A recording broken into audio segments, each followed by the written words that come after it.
여기는 미국의 몰로 클리닉 병원 중환자실. 한 남성이 중환자실에 누워있는 여성을 보더니 울면서 미친 듯이 웃는데요. 과연 이 남성에게 어떤 일이 있었는지 한번 알아보러 가실까요?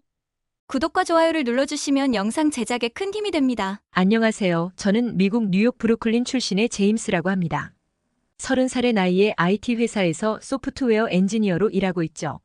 아버지는 경찰관, 어머니는 간호사로 평범한 중산층 가정에서 자랐습니다.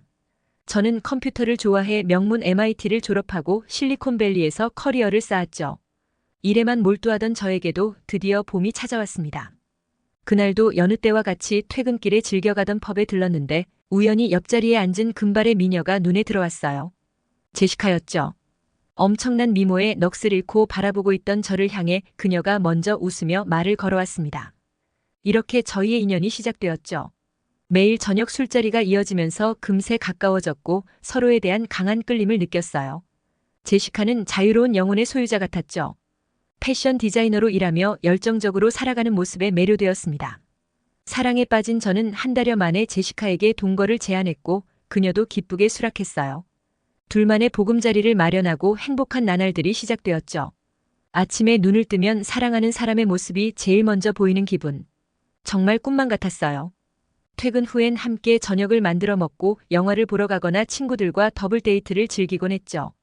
주말이면 근교로 드라이브를 가서 가벼운 트레킹을 하는 것도 좋아했어요. 제시카는 자연을 무척 사랑했거든요. 그렇게 시간은 흘러 교제 2년 차 제 생일이 다가왔어요. 제시카가 이벤트를 준비했다고 했죠. 부모님과 친구들을 초대해서 레스토랑을 빌렸다더군요. 정말 기대되고 설레는 마음으로 생일만을 기다렸습니다. 그토록 기다렸던 생일날이 되었고 눈을 뜨자마자 환한 미소를 지으며 제시카의 얼굴을 바라봤는데 평소와 다르게 쌀쌀맞은 표정이더군요. 왜 그러느냐 물었더니 피곤해서 그렇다는 대답만 돌아왔어요. 마음에 걸리긴 했지만 오늘은 제 생일이니까 기분 좋게 넘어가기 위해 너그럽게 이해해주기로 했죠. 설레는 마음으로 약속 장소에 도착했는데 이상했어요. 다른 손님들은 다 왔는데 마지막까지도 제시카의 모습은 보이지 않았거든요. 아무리 기다려도 그녀는 나타나지 않았죠. 연락을 시도했지만 휴대폰은 꺼져 있었고 문자 메시지도 읽지 않았습니다. 점점 불안감이 엄습해왔어요. 평소 제시카라면 절대 이런 행동을 하지 않았을 테니까요. 각종 사건 사고들이 머릿속을 스쳐 지나갔죠. 교통사고를 당한 건 아닐까, 범죄에 휘말린 건 아닐까. 머릿속이 복잡해져만 갔습니다. 결국 제시카 없이 생일 파티가 끝나버렸고 손님들을 돌려보낸 저는 혼자 집으로 향했어요. 현관문을 열고 들어서는 순간 안방에서 들리는 소리에 온몸이 얼어붙었죠. 2명의 신음소리가 들렸거든요. 한 명은 낯선 남자의 신음소리였고 나머지 한 명은 분명 제시카였어요. 떨리는 손으로 문고리를 잡고 천천히 열었죠. 그리고 저는 절대 보고 싶지 않았던 광경을 목격하고 말았습니다. 제시카가 낯선 남자와 뒤엉켜 있었어요. 순간 머리가 하얗게 돌아버릴 것 같더군요. 분노로 온몸이 떨렸고 억울함에 눈물이 핑 돌았습니다. 전욕과 함께 비명을 질렀습니다. 거친 제 외침에 화들짝 놀란 두 사람. 제시카는 얼굴이 하얗게 질려서는 더듬더듬 변명을 늘어놓기 시작했어요. 그동안 제가 너무 자신을 구속해서 힘들었다는군요. 저 때문에 사랑하는 사람과 이별해야 했다는 말도 덧붙이더라고요. 정말 황당한 변명들 뿐이었습니다. 오늘 내 생일인 건 알고 있었어? 나를 위해 이벤트까지 준비했다더니 이런 식으로 날 속이고 배신하다니. 내 뒤통수를 이렇게 쳐. 충격과 배신감에 온몸이 후들거렸죠. 연인 관계가 이렇게 한순간에 무너지다니 너무 허무했어요. 믿기지 않았습니다. 왜 하필 오늘 이런 일이 생긴 걸까요? 제 마음을 난도질하는 아픔이 밀려왔어요. 우리가 이렇게 된 건 전부 당신 때문이야. 차갑게 내뱉은 제시카의 말에 저는 이성을 잃을 뻔했죠. 하지만 더는 이 배신자와 한 공간에 있고 싶지 않았어요. 충격과 배신감에 몸서리치며 집을 뛰쳐나왔습니다. 제 가슴은 미어터질 듯 아팠고 앞으로 어떻게 살아야 할지 막막하기만 했죠. 술에 의존해 간신히 하루하루를 버텼어요. 제시카와의 추억이 깃든 물건을 버리고 싶었지만 물건들을 쳐다보는 것조차 제게 너무 고통스러워서 차마 버릴 수가 없었어요. 회사에서조차 일에 집중할 수 없을 만큼 힘든 나날들이 계속되었습니다. 어쩌면 제가 제시카에게 너무 많은 것을 바랐던 걸까요? 진실한 사랑을 갈구했던 마음이 오히려 그녀를 올감했던 건 아닐까요? 하루에도 수십 번씩 자책하며 밤을 지새웠죠. 사랑이 뭔지, 진심으로 아끼고 존중하는 게 뭔지 잊어버린 것 같았어요. 지독한 배신감과 상실감으로 힘겨운 나날이 펼쳐지고 있을 때 한 통의 전화가 걸려왔습니다. 제 오랜 친구이자 대학 동기인 민수였죠. 우연히 제 SNS를 봤다면서 걱정된다고 연락을 해준 거였어요. 사연을 듣더니 당장 한국으로 여행을 오라더군요. 처음엔 망설여졌습니다. 이런 상태로 여행을 가는 게 맞을까 싶었거든요. 뭘 해도 기분이 나아지지 않을 거라 생각했어요. 하지만 제시카와의 아픈 기억이 깃든 이곳에 계속 술에 의존하며 버티는 것도 고통스러웠죠. 어딜 가더라도 제시카와 추억이 쌓인 곳들이었거든요. 결국 저는 민수의 제안을 받아들이기로 결심했어요.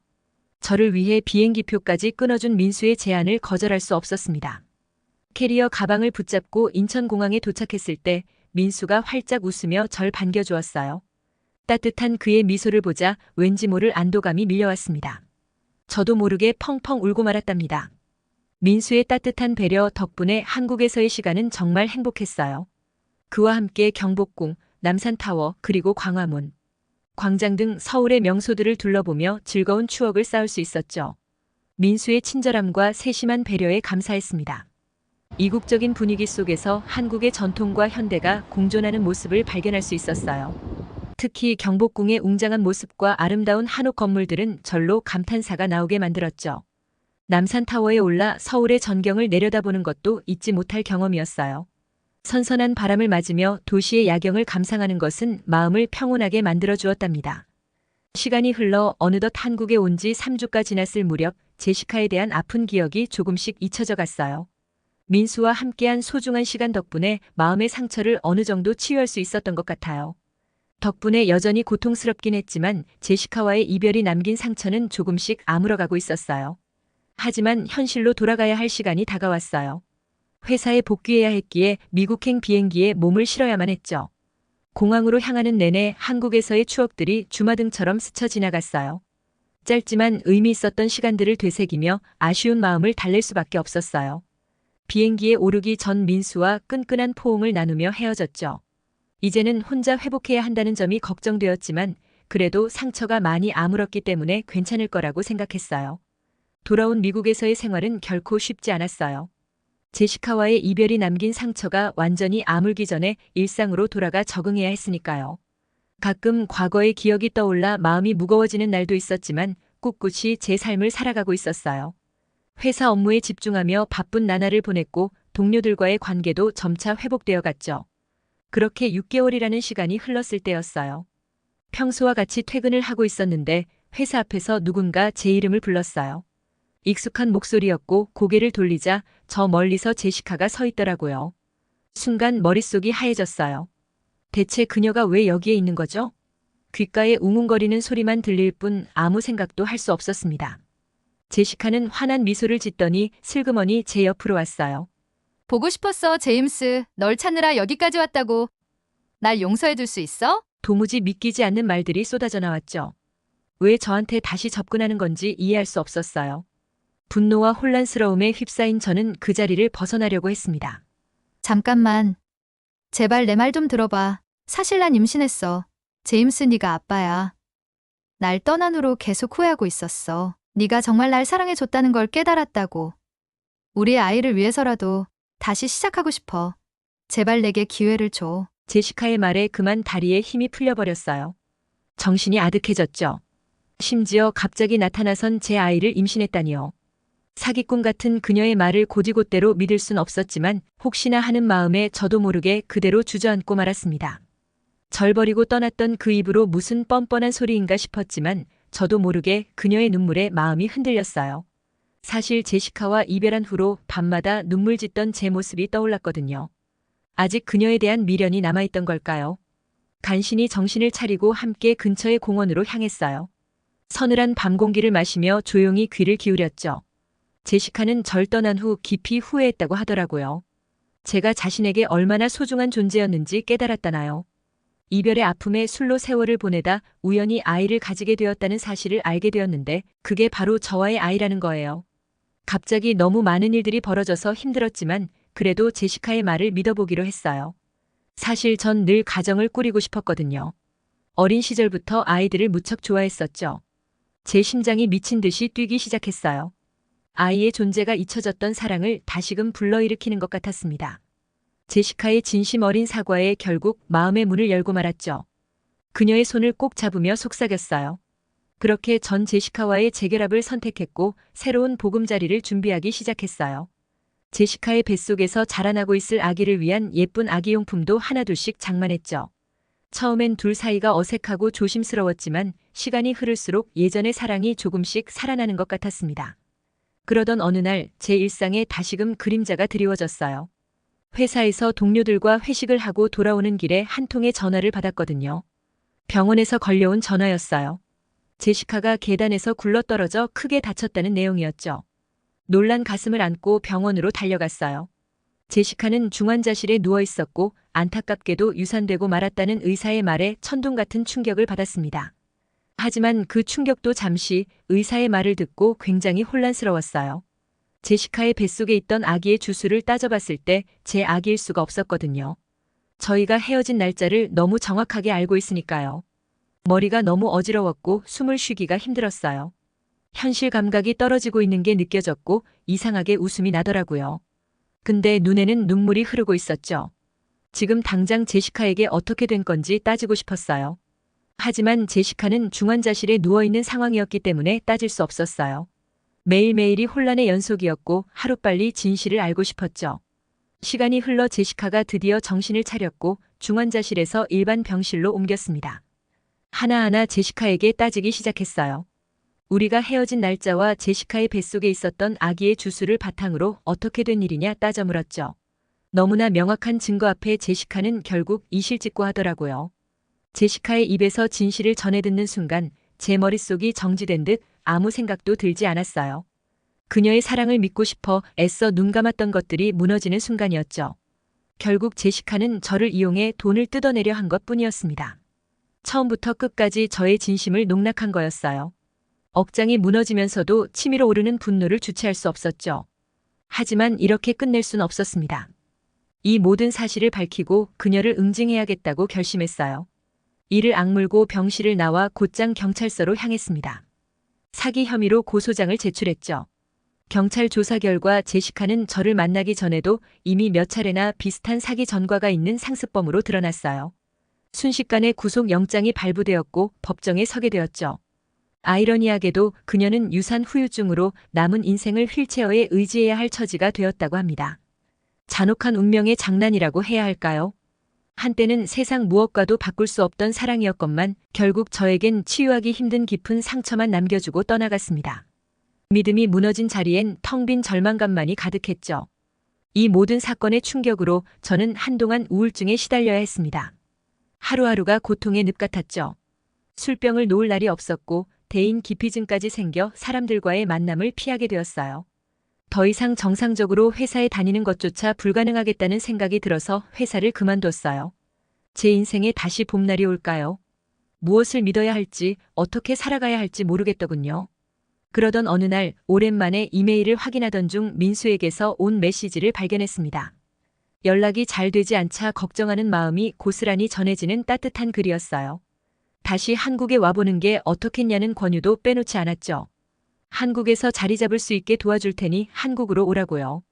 그 순간 저도 모르게 눈물이 왈칵 쏟아졌어요. 어두운 터널을 지나 한 줄기 빛이 비치는 것 같았달까요? 이 모든 악몽에서 벗어날 희망이 보이기 시작했죠. 주저할 필요가 없었어요. 저는 한국행 비행기 티켓을 끊었습니다. 새로운 기회를 찾아 여정이었죠. 한국행 비행기에 몸을 싣고 인천공항에 도착한 순간 묘한 기분이 들었어요. 새로운 삶을 한국에서 시작할 수 있지 않을까 기대가 되었거든요. 공항 밖으로 발을 내디딘 순간 민수의 얼굴이 시야에 들어왔습니다. 환하게 웃으며 절 반기는 그 모습에 왠지 모를 울컥함이 밀려왔어요. 민수의 따뜻한 포옹에 저도 모르게 눈물이 글썽였습니다. 버거웠던 시간들이 떠올랐지만 이젠 새로운 시작을 할 수 있으리라는 희망도 느껴졌죠. 오랜만에 웃음이 났던 것 같아요. 민수의 도움으로 한복판에 아담한 오피스텔을 구할 수 있었어요. 짐을 정리하고 창밖을 바라보니 오랜만에 보는 서울의 야경이 눈에 들어왔죠. 수많은 불빛들이 마치 반짝이는 보석 같았어요. 다음 날 아침 민수는 절 직접 시내로 안내했습니다. 거리 곳곳에 즐비한 포장마차, 길거리 음식들. 그 활기찬 모습에 우울했던 기분이 조금씩 좋아졌어요. 된장찌개와 불고기의 조화가 입안 가득 퍼지는 감칠맛은 정말 일품이었죠. 민수는 제가 한국에서 새 출발을 할 수 있도록 여러모로 도와줬어요. 그의 지인이 운영하는 IT 회사에 면접을 봐주기도 했고 비자 연장 수속도 같이 다녀줬죠. 낯선 환경에서 버팀목이 되어준 민수에게 정말 고마웠어요. 일에 점차 적응해 가던 어느 날 민수에게 깜짝 제안을 받았습니다. 여동생 민지를 소개시켜주겠다는 거예요. 처음엔 좀 망설여졌죠. 상처받은 마음이 아물기도 전에 새로운 만남이 두려웠거든요. 하지만 민수의 성화에 못 이겨 만나기로 했습니다. 약속 장소에 도착해 민지를 보는 순간 묘한 느낌이 들었어요. 여성스러운 미소를 지으며 저를 향해 걸어오는 그녀에게선 편안한 분위기가 물씬 풍겼죠. 캘리포니아에서 유학 생활을 했다는 민지는 자유로운 영혼의 소유자 같았어요. 환한 미소와 함께 내미는 민지의 손을 마주 잡는 순간 따스함이 전해졌습니다. 그녀와 대화를 나누는 내내 어색함은 전혀 없었고 어느새 웃음꽃이 피어났죠. 덕분에 잠시나마 제시카의 기억에서 벗어날 수 있었던 것 같아요. 민지와의 만남은 계속 이어졌고 서서히 우리 사이에 묘한 끌림이 생겨났습니다. 함께 영화도 보고 한강 산책도 하면서 많은 걸 공유했죠. 민지의 따뜻하고 솔직한 성품에 절로 마음이 열리더라고요. 민지와 사귀기 시작한 지 6개월쯤 지났을까요? 서울의 봄 기운이 완연한 어느 날 광화문 광장에서 그녀에게 프로포즈를 했습니다. 알록달록 꽃들로 가득한 한복판에서 눈물글썽이며 고백했죠. 제 프로포즈를 민지는 흔쾌히 받아줬고 민지의 반응에 울컥 쏟아지는 눈물을 참을 수 없었어요. 우리는 끌어안은 채 한참을 서로의 체온을 느꼈죠. 새 인생의 전환점이 된 순간이었어요. 민지와 결혼한 뒤 신혼여행으로 제주도에 다녀왔어요. 에메랄드빛 바다와 한라산의 위용은 정말 장관이었죠. 윈드서핑도 배우고 민속촌도 관람하면서 잊지 못할 추억을 만들었어요. 티격태격하면서도 서로를 아껴주는 재미에 푹 빠졌던 것 같아요. 결혼 생활도 벌써 1년이 훌쩍 넘었네요. 지금 저희 부부에겐 새 생명이 찾아왔어요. 아직 뱃속에 있지만 작고 약한 심장 박동을 들을 때면 코끝이 찡해집니다. 민지의 건강을 위해 육아 준비에도 열심히 매진하고 있답니다. 요즘은 회사에서도 인정받아 대리 승진도 했고 월급도 2배로 올랐죠. 매일 새벽 일어나 달리기로 건강도 챙기고 있고요. 덕분에 몸도 마음도 젊어진 느낌이에요. 얼마 전 민수 부부와 우리 부부가 함께 캠핑을 갔었는데 자연 속에서 고기도 구워 먹고 밤하늘의 별도 감상하면서 나이 불문하고 한바탕 웃음꽃을 피웠죠. 아, 이런 게 진짜 인생의 낙이구나 싶더라고요. 제게 새로운 삶을 선물해준 민수에게 그리고 한국에게 정말 감사해요. 이야기를 들어주셔서 감사합니다. 따뜻한 이야기가 널리 퍼질 수 있게 구독과 좋아요 부탁드립니다.